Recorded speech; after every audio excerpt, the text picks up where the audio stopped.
Com você dos versículos 1 a 8, Evangelho de Marcos, capítulo 1, os 8 primeiros versículos deste texto.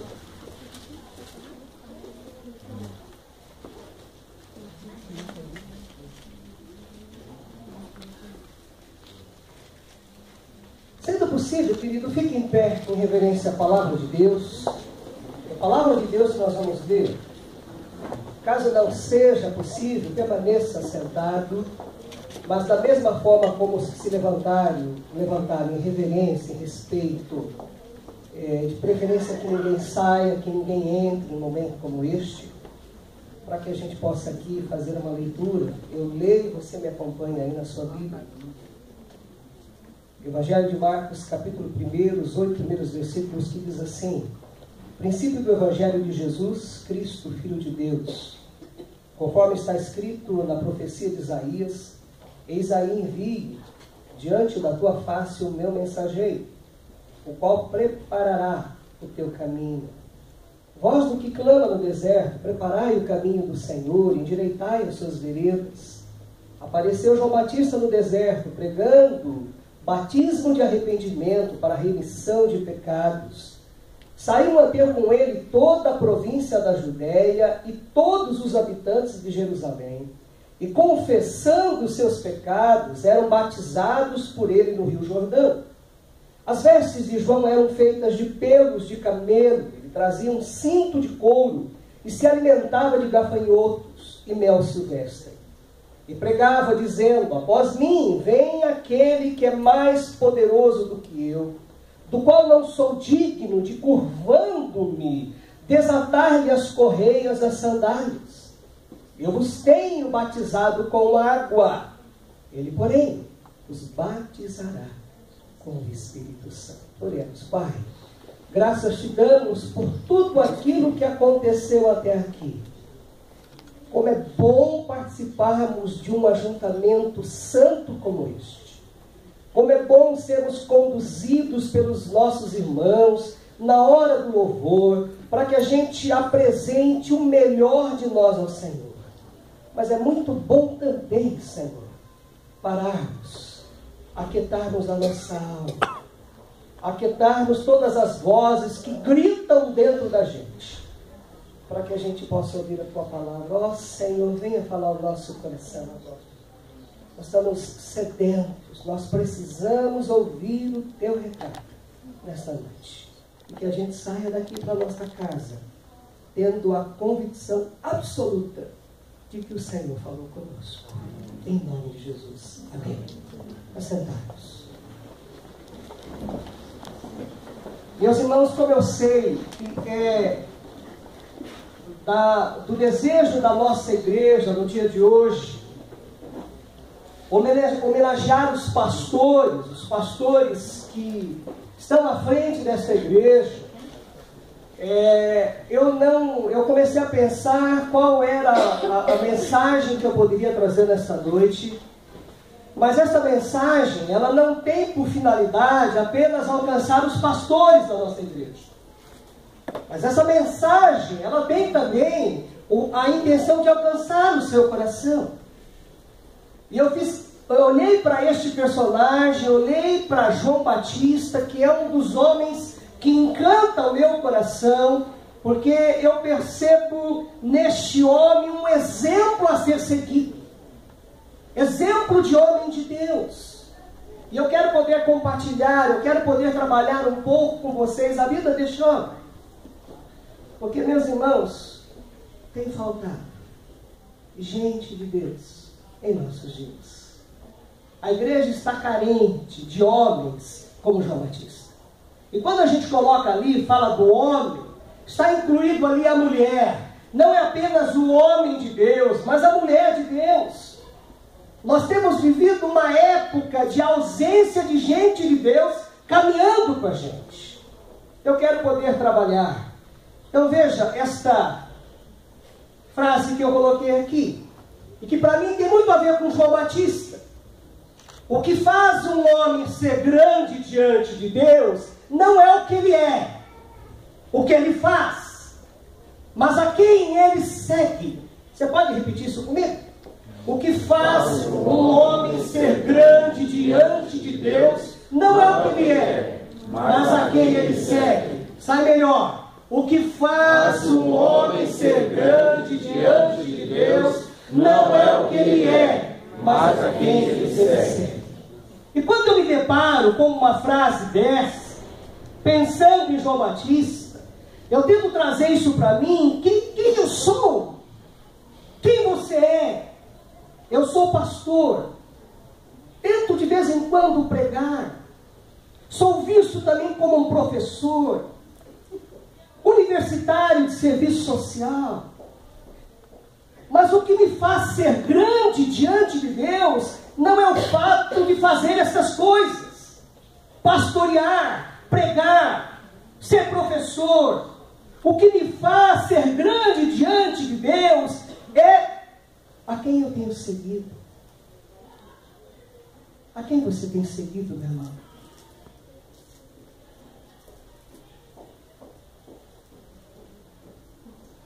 João Batista era uma pessoa singular. É o que a gente consegue perceber nas Escrituras. Ele é único em seu gênero. Ele é particular. E a gente percebe isso quando a gente leva em consideração a vida deste homem. Por exemplo, em que circunstâncias ocorreu o nascimento de João Batista. Foi extraordinário, bem como os fatos relativos a ele.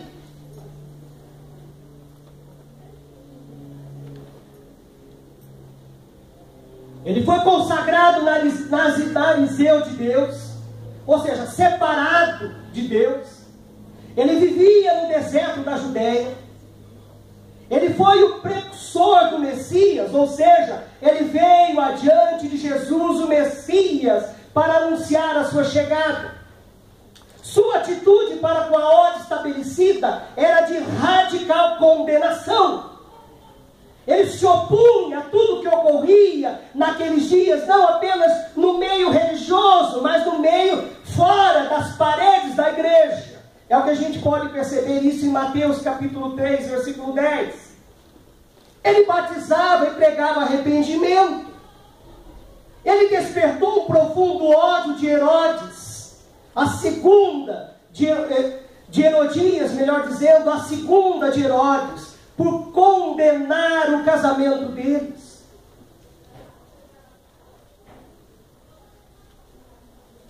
E é interessante qual era o pensamento de Jesus a respeito de João Batista.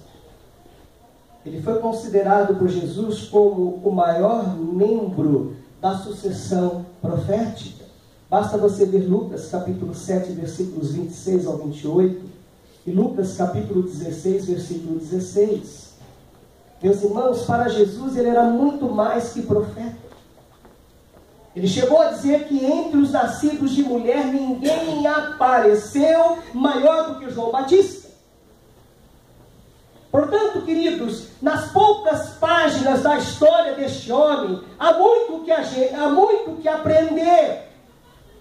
E aí eu procurei trabalhar 3 momentos na vida deste homem para o nosso aprendizado.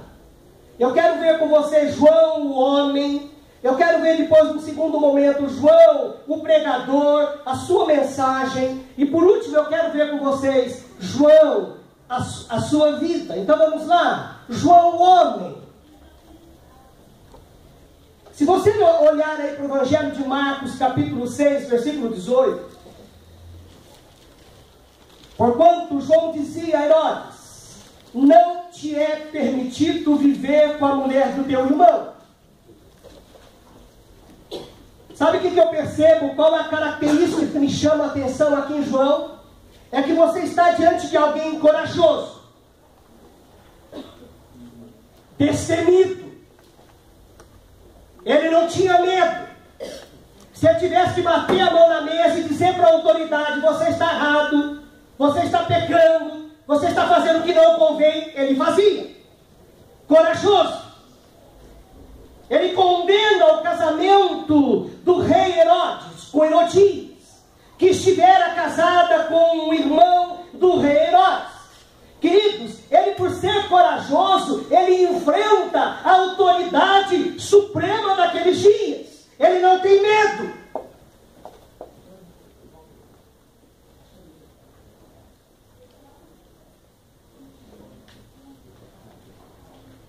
Mas uma outra característica que me encanta neste homem é que você está diante de alguém humilde.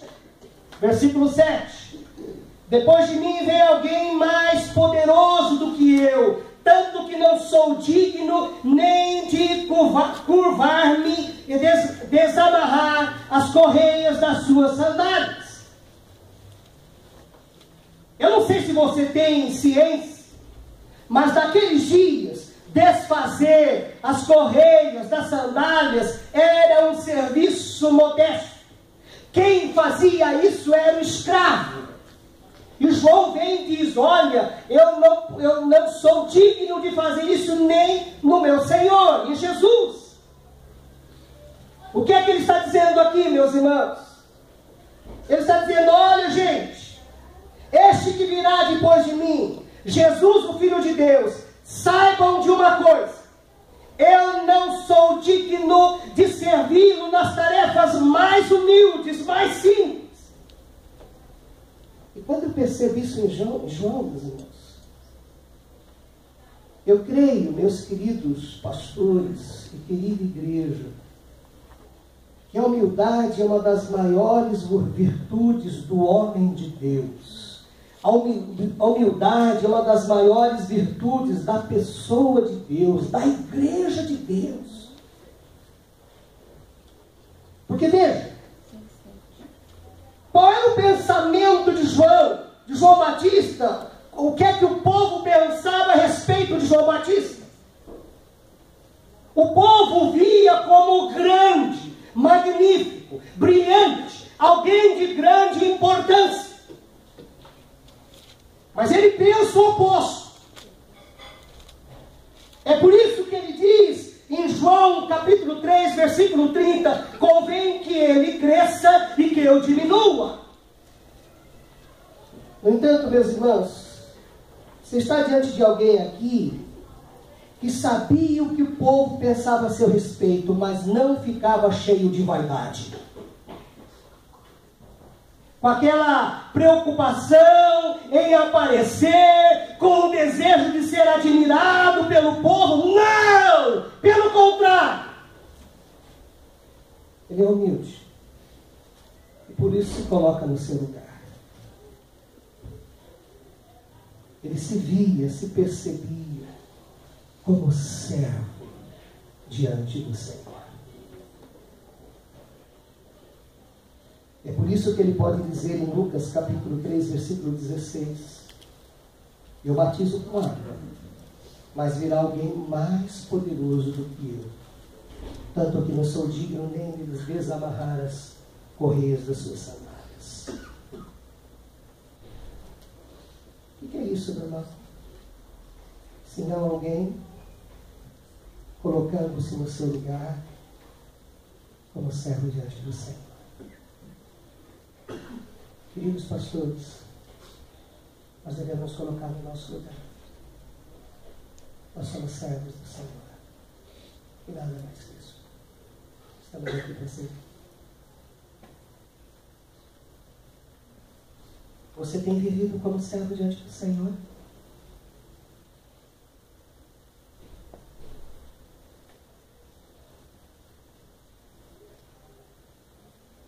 Agora, uma outra característica da vida deste homem que mexe comigo é que ele era respeitado. Evangelho de Marcos, capítulo 6, versículo 20. Porque Herodes temia João e o protegia, sabendo que ele era um homem justo e santo, e quando o ouvia, ficava perplexo, mesmo assim gostava de ouvi-lo. Gente, preste uma atenção a uma coisa que eu vou dizer aqui para você. Até os inimigos de João Batista o viam como justo, como uma pessoa santa. Não gostavam dele, o viam como inimigo, mas percebia que era alguém que andava conforme a justiça, era uma pessoa direita, era uma pessoa que tinha uma conduta reta, que tinha lisura no procedimento, que vivia uma vida de santidade, de inocência. Ele é respeitado pelos seus inimigos.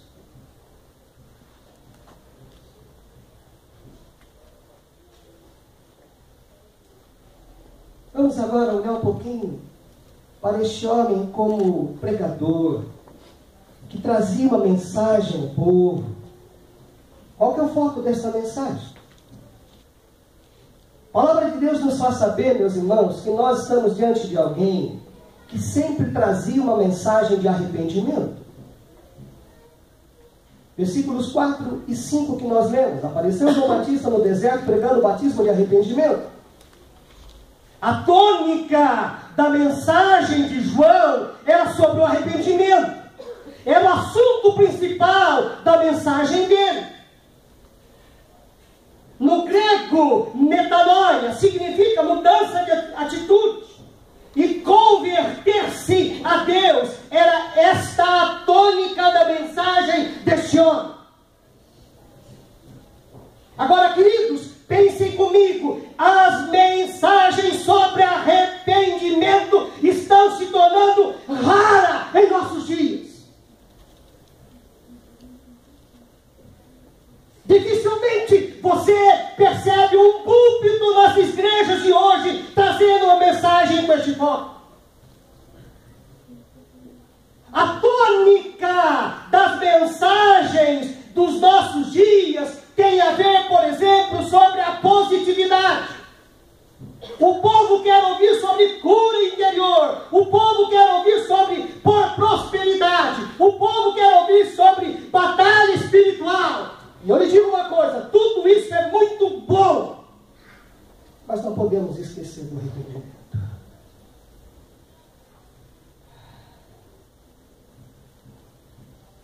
A mensagem que traz o homem de volta para Deus.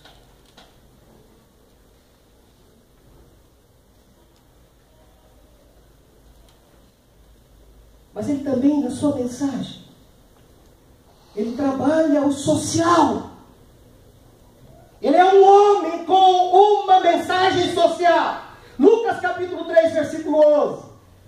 João respondia: quem tem 2 túnicas, dê uma a quem não tem nenhuma. E quem tem comida, faça o mesmo. Ele está dizendo, se você tem comida, e você sabe que a pessoa que está ao seu lado não tem, reparta com ela.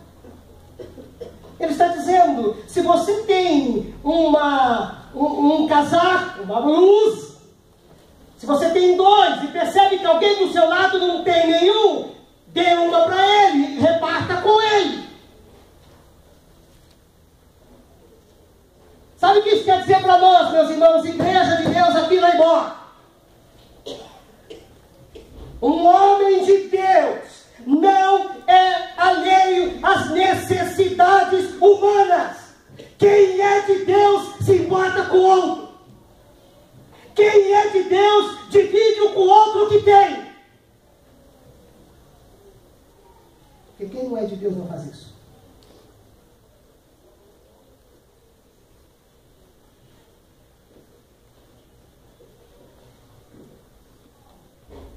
Não são só as necessidades espirituais, não são só as necessidades psicológicas, são também as necessidades materiais. A igreja de Deus, nos dias de hoje, tem sim a responsabilidade de agir com misericórdia, não só para com as viúvas da igreja, que a Bíblia as traz como figura de alguém desamparado, mas também com as pessoas que se encontram em situação semelhante. Não pode haver necessitados entre nós. Não pode.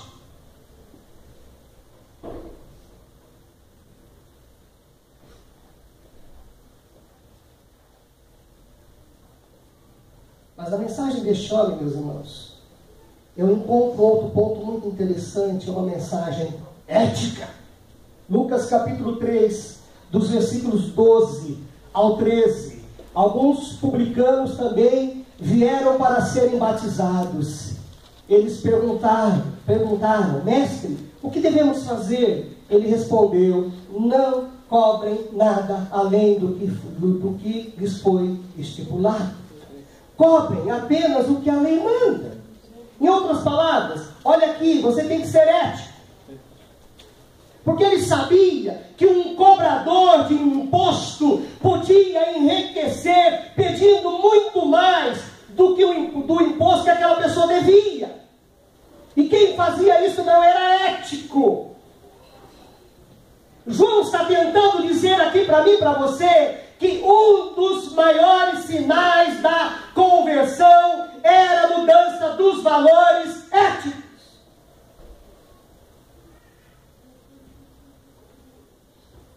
É a mudança dos costumes inadequados, dos maus hábitos. Se antes de conhecer a Jesus, você tinha por hábito explorar o outro, conheceu a Jesus, começou a caminhar com Jesus, você deixa de fazer isso, porque você sabe que isso não é de Deus. Tem que haver mudança, meus irmãos.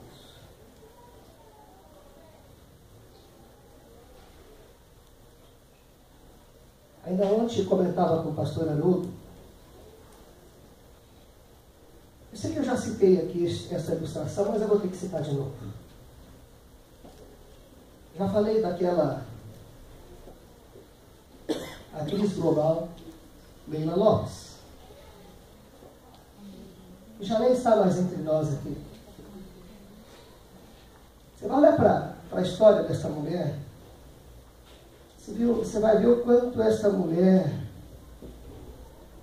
caminhou distante de Deus. Mas num dado momento ela acaba se encantando com uma dessas igrejas que a gente tem aqui em São Paulo, que tem por hábito trabalhar apenas com gente de posses, com jogadores. Eu amo, e eu não vou entrar no mérito da questão, cada um.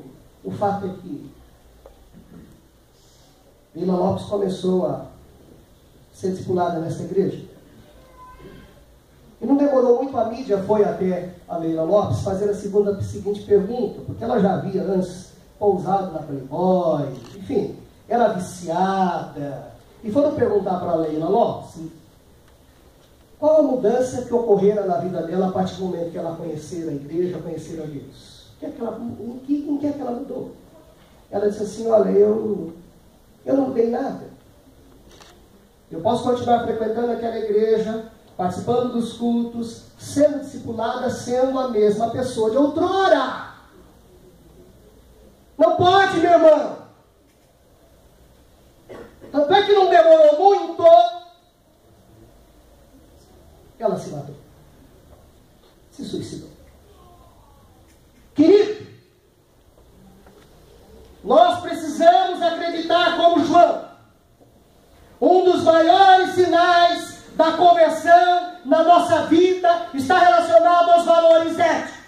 Se fazíamos algumas coisas erradas lá atrás, comecei a caminhar com Jesus, eu deixo de fazer essas coisas, eu abandono. Ele diz a Bíblia, conhecereis a verdade, a verdade vos libertará. Mas eu percebo aqui também, além dessa mensagem, tem uma outra mensagem, a mensagem moral. Lucas capítulo 3, versículo 19. Mas falou contra o governador Herodes, porque ele havia se casado com Herodias, a mulher do irmão do próprio Herodes. E também porque ele tinha feito muitas outras coisas más. Ele está aqui em sua mensagem denunciando a imoralidade de Herodes. Ele condena o casamento dele com Herodias, que era casada com o irmão de Herodes. E ele não teme, meus irmãos, expor o mal que havia em altas esferas. Ele expõe.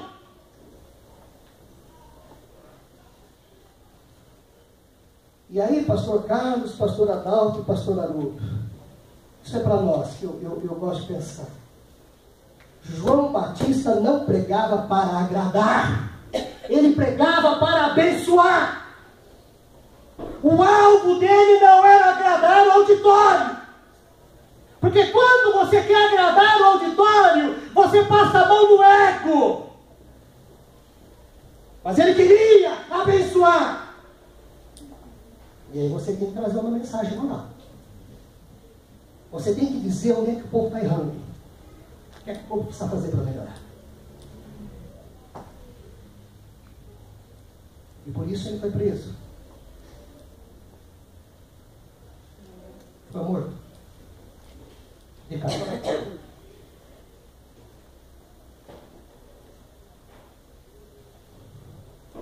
Mas a mensagem deste homem, meus irmãos, eu percebo também alguém preocupado em trazer uma mensagem para segmentos da sociedade. Era uma pregação que alcançava todas as porções da parte de um todo da sociedade, não só os brasileiros, mas os paraguaios, os bolivianos, os coreanos, todos precisam ser alcançados por essa mensagem. E aí eu fico feliz com a ideia de a gente começar um trabalho com os coreanos, tão logo seja possível. Porque nós já temos aqui trabalho com os paraguaios, com os bolivianos, peruanos, uruguaios, mas tem coreanos aqui, muitas outras nacionalidades neste bom retiro que precisam ser alcançados por meio da mensagem de Deus. Você vê isso em João Batista. Ele traz uma mensagem para os soldados, ele traz uma mensagem para os religiosos. É uma mensagem que atingia todos os segmentos da sociedade, a todas as pessoas. Enfim, era essa a preocupação dele. E a preocupação que nós também precisamos ter. Meus irmãos, vamos lá. E a vida deste homem, a existência deste homem. Você está diante de alguém que tinha um estilo de vida simples. Simples. É por isso que a Bíblia diz aí que João vestia roupas feitas de pelos de camelo, usava um cinto de couro e comia gafanhotos e mel silvestre. Você está diante de alguém que viveu de maneira tão simples, tão modesta. E ao fazer isso, eu penso que ele estava dramatizando o desprezo que ele sentia pela vida luxuosa e pela extravagância de alguns dos seus contemporâneos ricos. Ele desprezava isso. E a bem da verdade, meu irmão, João Batista era um homem sem ambições neste mundo. Ele não tinha o desejo demasiado pela fortuna, pela glória. Ele não aspirava, ele não cobiçava, ele não buscava essas coisas. E aí vem Jesus e diz assim, eu fico assim olhando para a consideração que Jesus tinha por João Batista. Ele diz assim, olha, Lucas 7:25, o que vocês foram ver? Um homem bem vestido? Olha, os que se vestem bem e vivem no luxo, moram nos palácios. Vocês foram ver um homem nas regiões semi-áridas do deserto, sem ambições neste mundo. Então, não estou dizendo que você não deva ter ambição neste mundo.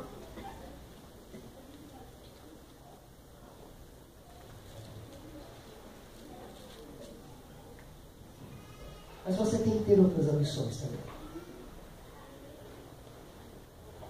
Afinal de contas, qual era a ambição deste homem, de João Batista? Veja essa resposta aí no versículo 8 de Marcos, capítulo 1. Ele vai dizer assim, ele falando a respeito dele, eu os batizo com água, João Batista. Mas ele, está falando de Jesus, os batizará com o Espírito Santo. Sabe o que ele aspirava, meus irmãos? Qual era o maior desejo deste homem? Uma obra inferior. profunda e poderosa que somente Deus poderia operar no homem. É isso que eu vou mostrar. O compromisso dele era com isso daqui. Eles eu vim para isso daqui. Ele está dizendo em outras palavras, olha, é isto que eu desejo ardentemente. Uma obra interior, profunda e poderosa.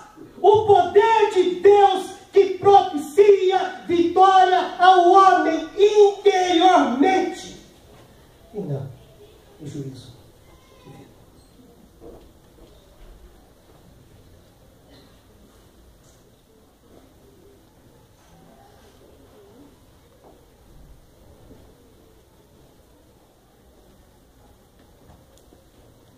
E por último, meus irmãos,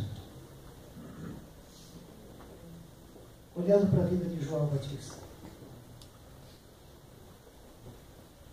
você está diante de alguém comprometido com a glória de Deus.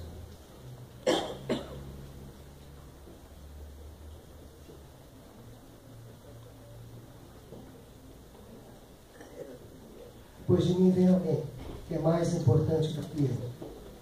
E eu não mereço a honra de abaixar e desamarrar as correias das sandálias dele. Ele está dizendo aqui para mim, enquanto eu viver, eu desenvolverei um serviço humilde próprio de escravo, comprometendo-me com a glória de Deus. Um Deus presente, atuando, agindo, operando. Era este o compromisso dele. Era esta a obrigação que ele trazia dentro dele.